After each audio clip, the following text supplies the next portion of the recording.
Hello friends, இன்றைக்கி நம்ம ஜனவரி 2 and 3 2025 current அஃபேர்ஸை பற்றி பார்த்துருவோம் வாங்க. நீரில் நைட்ரேட் மாசு கலப்பதால் குழந்தைகளுக்கு ஏற்படும் நோய் எது? Answer blue baby syndrome. Tamil புதல்வன் திட்டம் என்று தொடங்கப்பட்டது? Answer August 9, 2024.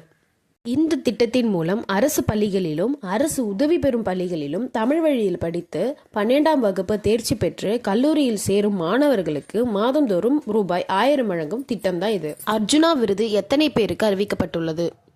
ஆன்சர் 32 பேர். 4 பேருக்கு கேல் ரத்னா விருதும் 32 பேருக்கு அர்ஜுனா விருதும் அறிவிக்கப்பட்டிருக்கு. துரோணாச்சாரியார் விருது 3 பேருக்கு அறிவிக்கப்பட்டிருக்கு.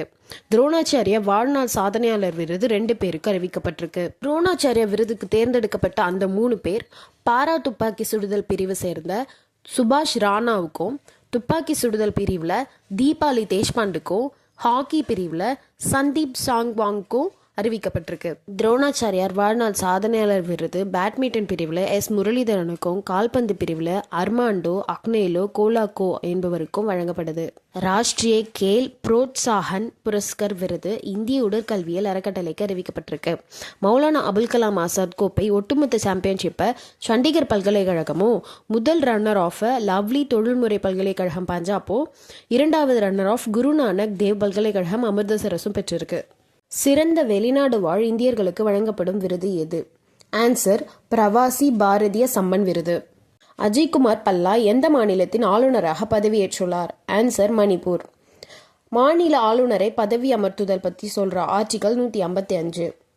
ஒடிசா மாநில ஆளுநராக ஹரிபாபு கம்பம்பட்டியை மாநில தலைநகரான புவனேஸ்வரில் உயர்நீதிமன்ற தலைமை நீதிபதி பதவி பிரமாணம் செய்து வச்சிருக்காரு.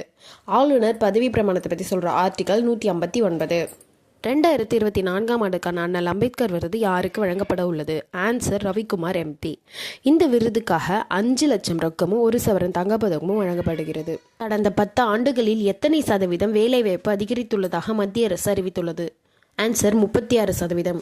தமிழகத்தில் கடந்த 2024ஆம் ஆண்டில் 268 பேரோட உடல் உறுப்புகள் தானம் செய்யப்பட்டிருக்கு. தமிழகத்தில் பள்ளிப்படிப்பில் இடைநிற்றல் இல்லை அப்படின்னு மத்திய அரசின் ஆய்வறிக்கை தகவல் சொல்லியிருக்கு. தமிழக பேரா பேட்மிண்டன் வீராங்கனைகளான துளசிமதி, நித்யஸ்ரீ, மனிஷா ஆகியோருக்கு மத்திய அரசின் அர்ஜுனா விருது அறிவிக்கப்பட்டிருக்கு. 48வது புத்தக கண்காட்சி சென்னை நந்தனம் YMCA மைதானத்தில் நடைபெற்றது.